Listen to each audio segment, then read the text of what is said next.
بسم الله الرحمن الرحيم الحمد لله رب العالمين وأشهد أن لا إله إلا الله وحده لا شريك له وأشهد أن محمدا عبده ورسوله صلى الله عليه وسلم على آله وصحبه أجمعين ما بعد السلام عليكم ورحمة الله وبركاته. Eh bien, chers frères et sœurs en islam, nous voici arrivés à la fin de la lecture de notre livre du noble cheikh Mohammed ibn Salih al-Uthaymin, rahimahullah ta'ala, qu'Allah lui fasse miséricorde, intitulé Majalisu Shahri Ramadan. Et nous arrivons à la conclusion de ce livre, qui est sans nul doute la conclusion du mois de Ramadan. Et avant de commencer, comme à notre habitude, nous louons Allah subhanahu wa ta'ala pour nous avoir facilité, avoir fait que nous soyons vivants, pour jeûner le mois complet de Ramadan jusqu'à aujourd'hui, la veille du Eid, le jeudi 19 mars 2026, 1447 de l'année hégérienne, walhamdulillah. Ainsi, nous le louons. À lui revient toute la louange, à lui revient toute la royauté, et à lui revient toute la gratitude et le remerciement, walhamdulillahi rabbil alamin, d'avoir fait que nous puissions jeûner ces jours, prier ces nuits, et œuvrer comme nous l'avons pu, en fonction de ce qu'Allah subhanahu wa ta'ala nous a facilité. Ainsi, chers frères et sœurs en islam, ça y est, Ramadan est déjà fini. Et sachez qu'il sera un témoin pour nous ou contre nous. En fonction de quoi? En fonction des actions qu'Allah nous aura permis d'accomplir pendant ce mois. Ainsi, celui qui aura fait des bonnes œuvres, eh bien alors qu'il loue Allah subhanahu wa ta'ala, alhamdulillah, et qu'il se réjouisse de la belle récompense. Car Allah subhanahu wa ta'ala ne fait pas perdre le bénéfice des bienfaisants et de ceux qui ont agi dans le bien. À l'inverse, quant à celui qui aura commis des mauvaises actions, eh bien alors qu'il se repente sincèrement à Allah subhanahu wa ta'ala, qu'il se repente sincèrement à son Seigneur, car Allah ta'ala, eh bien il accepte le repentir de celui qui revient vers lui. Sachez qu'à la fin de ce mois, Allah subhanahu wa ta'ala, eh bien il nous a ordonné des actions qui nous rapprochent de lui et qui vont nous permettre de nous rapprocher de lui et qui vont nous permettre d'augmenter notre foi et qui rempliront nos registres de bonnes actions et qui vont alourdir notre balance, incha'Allah. Ainsi, Allah Ta'ala nous a ordonné de verser l'aumône de la rupture du jeûne, Zakat al-Fitr, dont on a déjà parlé dans un cours précédent. Il nous a aussi prescrit de proclamer sa grandeur. Allah Ta'ala nous a prescrit de proclamer sa grandeur. Et ce, du coucher du soleil la nuit précédant la prière du Eid, jusqu'à son accomplissement. Donc, à partir de la prière du Maghrib, donc depuis aujourd'hui, là, jeudi 19 mars, à la prière du Maghrib, c'est-à-dire chez nous à peu près à 19h02, eh bien, il est de coutume de proclamer la grandeur d'Allah subhanahu wa ta'ala, comme Allah ta'ala nous l'a dit dans Surat al-Baqarah, au verset 185, Allah ta'ala nous dit « لِتُكْمِلُوا الْعِدَّةَ وَلِتُكَبِّرُوا اللَّهَ عَلَى مَا هَدَاكُمْ وَلَعَلَّكُمْ تَشْكُرُونَ » afin que vous en complétiez le nombre, c'est-à-dire le nombre de jours, 29 ou 30, et que vous proclamiez la grandeur d'Allah pour vous avoir guidé, afin que vous soyez reconnaissants. Et cette proclamation, chers frères et sœurs en islam, c'est le fait de dire, ça consiste à dire Allahu Akbar, La ilaha illallah, Allahu Akbar, Walillah alhamd. Allah est le plus grand. Allah est le plus grand. Nul ne mérite d'être adoré en dehors d'Allah. Allah est le plus grand. Allah est le plus grand. Et la louange revient à Allah. Allahu Akbar, La ilaha illallah, Allahu Akbar, Walillah alhamd. Et sachez qu'il est recommandé aux hommes de proclamer la grandeur d'Allah à voix haute, que ce soit dans les mosquées, que ce soit dans les marchés, que ce soit dans nos maisons, afin de faire apparaître la grandeur d'Allah subhanahu wa ta'ala, son adoration et sa reconnaissance. Quant aux femmes, eh bien, elles doivent le faire elles aussi, mais à voix basse. Elles doivent le faire à voix basse. Car il leur a été ordonné d'être discrètes et de ne pas d'élever la voix. Mais elles font aussi donc la proclamation d'Allah, Allahu Akbar, La ilaha illallah, Allahu Akbar, Walillah alhamd.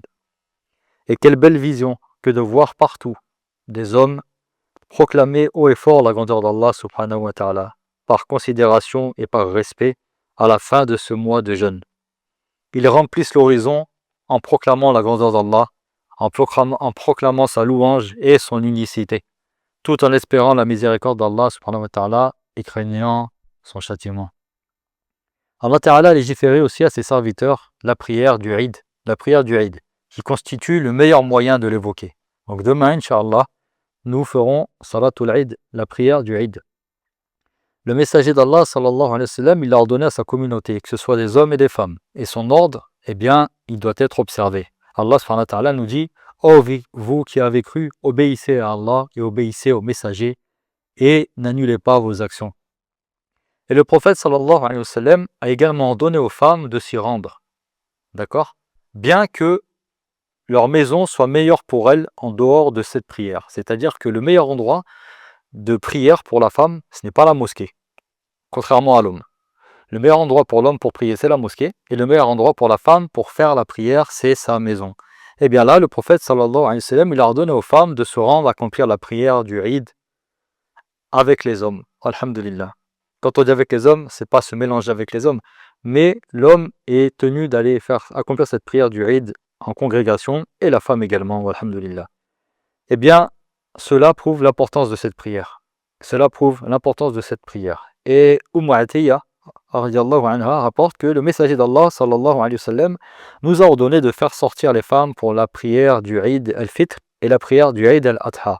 La prière du Eid al-Adha, c'est ce qu'on appelle l'Eid al-Kabir, qui vient pendant la période du Hajj. Ce qu'on appelle aussi la prière du jour du sacrifice, car on sacrifie une bête. Eh bien, elle a dit, le prophète sallallahu alayhi wa sallam nous a ordonné de faire sortir les femmes pour les prières du Eid al-Fitr et l'Eid al-Adha, ainsi que les jeunes filles et celles qui sont en âge de se voiler et les femmes indisposées. Ces dernières devaient se tenir à l'écart de l'endroit de prière tout en profitant du bien et des invocations des musulmans. Je demandais au messager d'Allah, et si l'une d'entre nous n'a pas de jilbab? Il me répondit que sa sœur lui en prête un. Donc, chers frères et sœurs en islam et chères sœurs, vous êtes conviés à accomplir la prière du Eid. Alhamdulillah. Il fait partie de la sunna, avant de partir, de manger un nombre impair de dates, c'est-à-dire 1, 3, 5, 7, 9 et ainsi de suite. D'accord? Il fait partie de la sunna de manger un nombre impair de dates avant de se rendre à la prière du Eid. Pourquoi? Parce que nous nous sommes privés pendant un mois complet pour Allah subhanahu wa ta'ala. Et demain sera un jour de fête, et le jour du Eid, c'est un jour de fête, et c'est un jour de boisson et de nourriture. Donc, avant de partir, il est recommandé, il fait partie de la sunna de manger. Vous n'êtes pas obligé de manger des dates, cela fait partie de la sunna, mais celui qui veut manger autre chose, bien évidemment, eh bien, il peut le faire.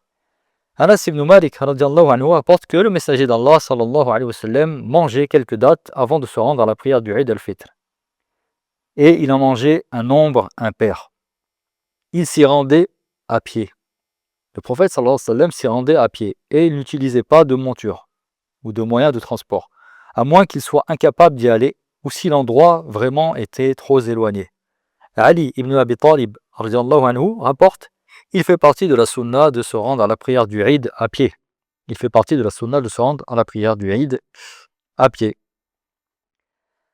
Et il est recommandé aux hommes de s'embellir et de porter leurs plus beaux vêtements ce jour-là. Donc, chers frères et sœurs en islam, je me recommande d'abord à moi-même ainsi qu'à vous, mettez vos plus beaux vêtements pour aller accomplir la prière du Eid. Mettez vos plus beaux vêtements.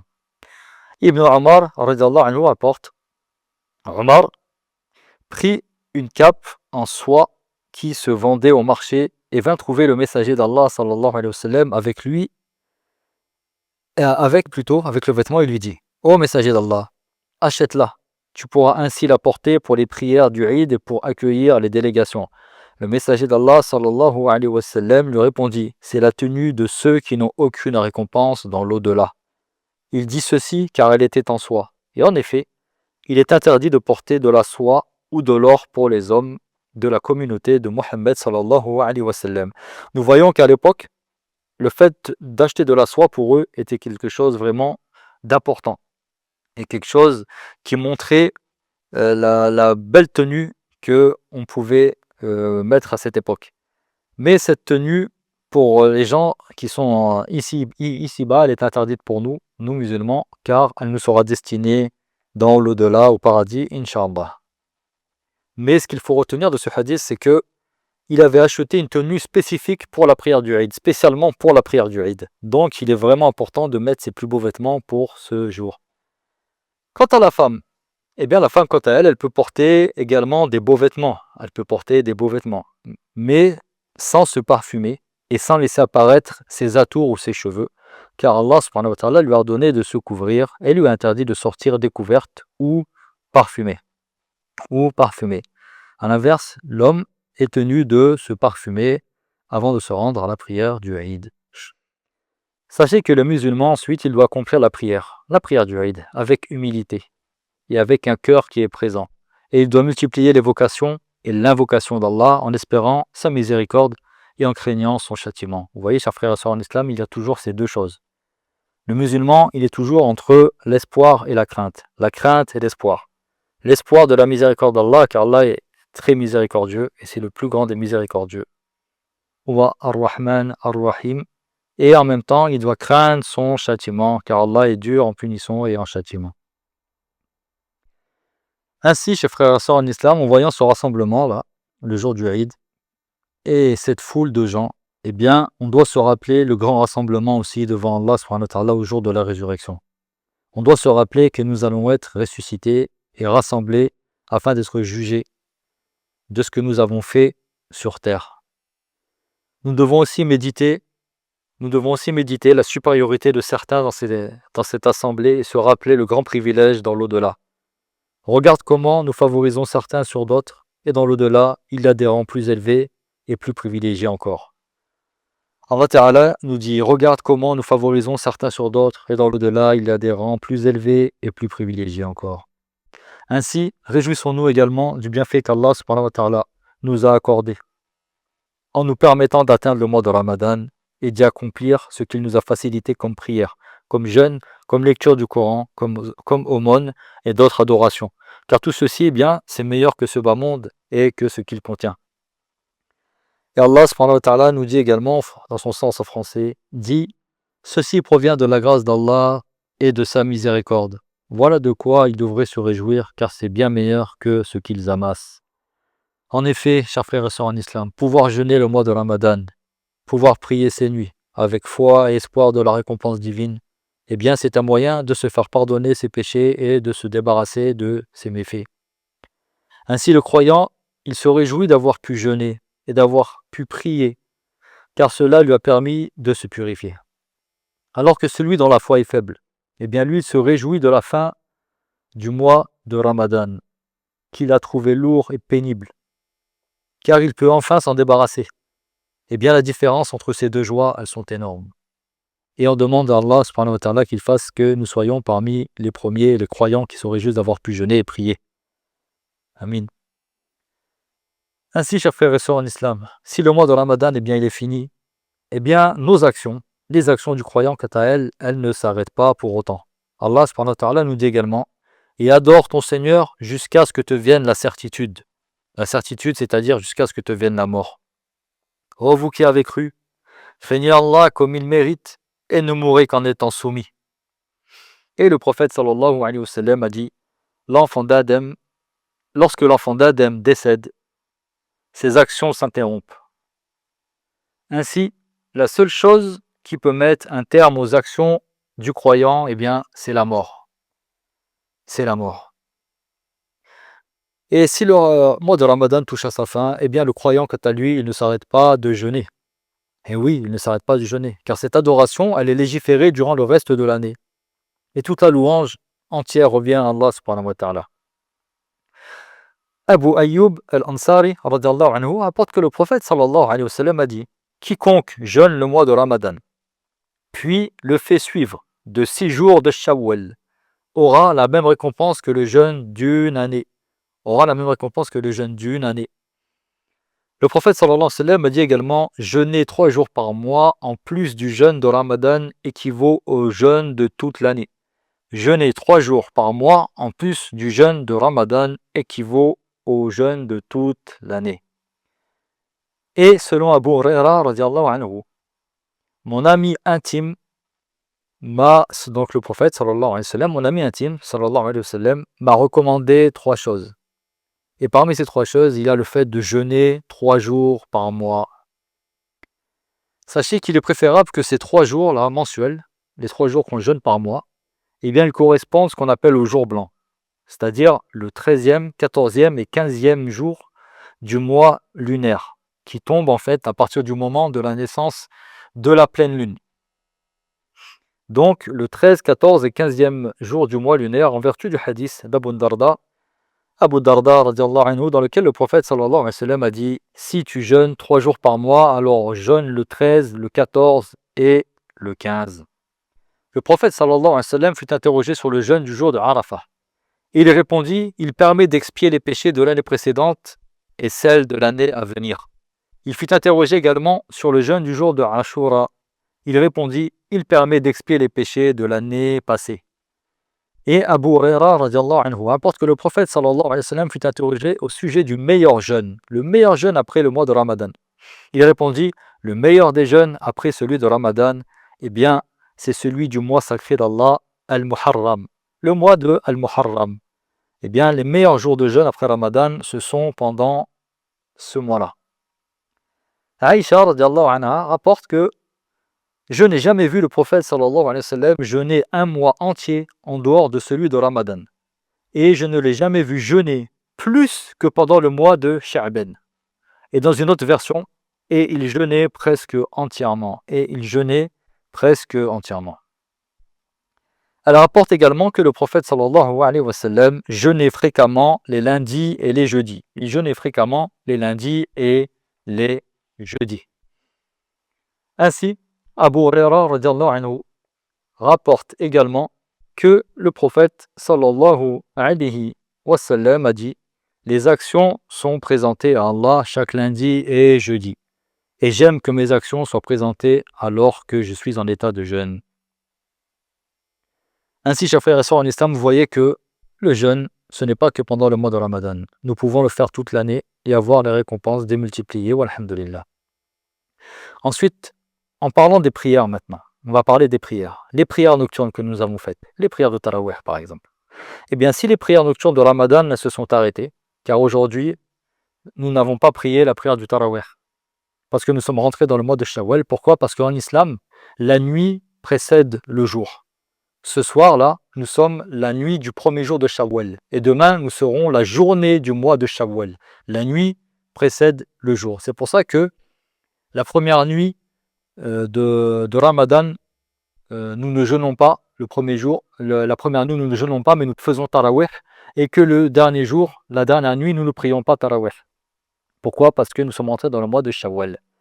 Eh bien, si les prières se sont arrêtées, eh bien la prière de nuit, elle reste légiférée comme le jeûne. Comme nous avons vu que le jeûne peut se jeûner toute l'année, eh bien, nous pouvons prier aussi le reste de l'année. Et la louange tout entière revient à Allah subhanahu wa ta'ala. Le prophète sallallahu alayhi wa sallam l'a instauré par sa parole et sa pratique. D'accord? Et on rapporte que le messager d'Allah sallallahu alayhi wa sallam se levait et priait la nuit à tel point que la plante de ses pieds se craquelait. Lorsqu'il était interrogé sur cela, il répondait « Ne devrais-je pas être un serviteur reconnaissant? Ne devrais-je pas être un serviteur reconnaissant ?» Alors que dire de nous, mes frères et sœurs en islam? Que dire de nous?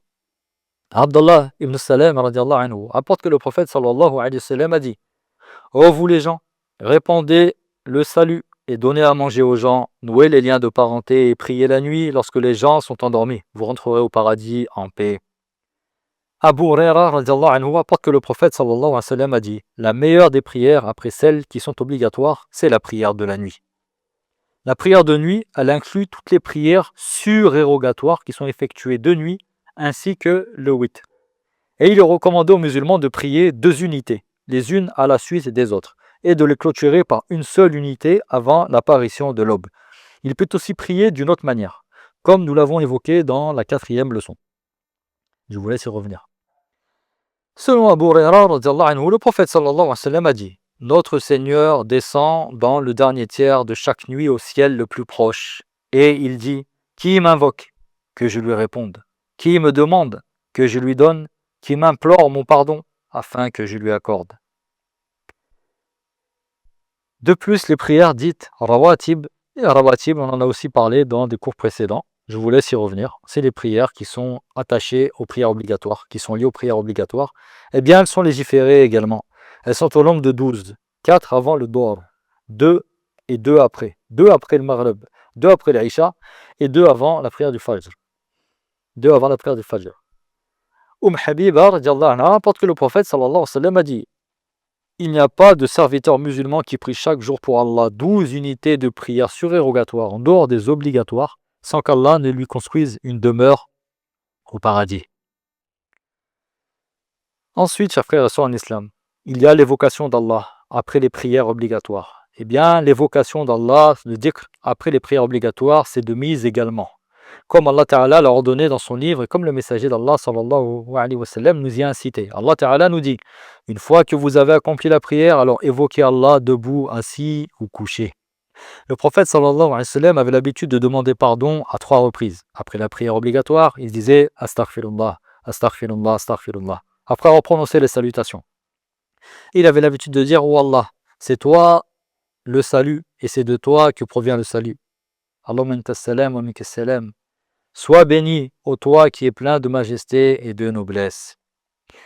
Et il a dit également, sallallahu alayhi wa sallam, celui qui, après chaque prière, proclame la gloire d'Allah 30 fois, la louange d'Allah 30 fois, et la grandeur d'Allah 30 fois, tout ceci en faisant 99 fois, et la complète à 100 en disant: nul ne mérite d'être adoré en dehors d'Allah, seul, sans associé, à lui la royauté et à lui la louange, et il est capable de toutes choses. Eh bien, ces fautes, elles seront pardonnées, même si elles sont aussi abondantes que l'écume de la mer. Subhanallah, alhamdulillah, la ilaha illallah, Allahu Akbar. Et on finit par l'unicité d'Allah. La ilaha illallah, wahdahu la sharika lah, lahul mulk wa lahul hamd, wa huwa ala kulli shay'in qadir. Eh bien, celui qui dit ça, après les prières obligatoires, eh bien, ses fautes seront pardonnées, même si elles sont aussi abondantes que l'écume de la mer. Ainsi, chers frères et sœurs en islam, faisons des efforts dans l'accomplissement des bonnes actions et évitons les désobéissances et les péchés afin de jouir d'une vie agréable ici-bas et de recevoir une immense récompense dans l'au-delà après la mort, Inch'Allah. Allah subhanahu wa ta'ala nous dit: quiconque, homme ou femme, accomplit des bonnes actions tout en étant croyant, nous lui ferons vivre une vie agréable et nous les récompenserons en fonction des meilleures de leurs actions. Nous les récompenserons en fonction des meilleures de leurs actions. Voilà, chers frères et sœurs en islam, comment s'achève la dernière assise et la dernière lecture de notre livre Majalis Shahri Ramadan du noble Cheikh Mohammed ibn Uthaymin rahimahullah ta'ala. Ainsi, nous demandons à Allah subhanahu wa ta'ala de nous maintenir sur la foi et les bonnes actions, de nous accorder une vie agréable et de nous faire rejoindre les vertueux. Et toutes les louanges appartiennent à Allah subhanahu wa ta'ala, le Seigneur du monde, le Seigneur de l'univers. Et on demande à Allah subhanahu wa ta'ala qu'il accepte nos jeûnes, qu'il accepte nos prières et qu'il accepte les modestes actions qu'il nous a permis et facilitées durant ce mois de Ramadan.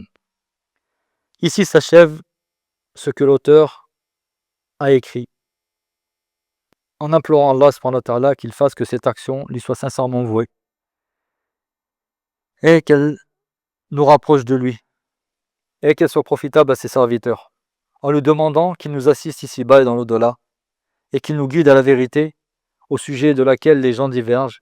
C'est lui qui guide qui il veut au chemin de la rectitude. Walhamdulillah, Allahu Akbar, Allahu Akbar, la ilaha illallah, Allahu Akbar, Allahu Akbar, walillah alhamd.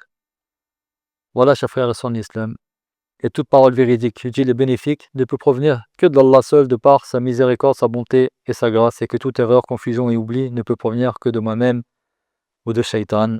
Wallahu a'lam.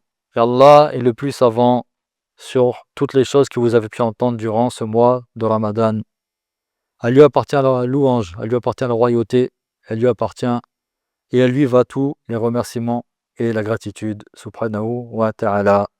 Et je vous donne rendez-vous, Inch'Allah, pour le mois de Ramadan de l'année 1448, en espérant que nous soyons vivants pour une nouvelle lecture, Inch'Allah, si Allah nous le permet et nous prête vie et nous prête grâce. Mais nous continuerons bien évidemment sur notre chaîne Simple Islam les lectures habituelles et nous reprendrons ceci à partir de la semaine prochaine, Inch'Allah. Wassalamu alaikum wa rahmatullahi wa barakatuh. Wa aidkum mubarak. Taqabbalallahu minna wa minkum. Wa ghafarallahu lana wa lakum. Wassalamu alaikum wa rahmatullahi wa barakatuh.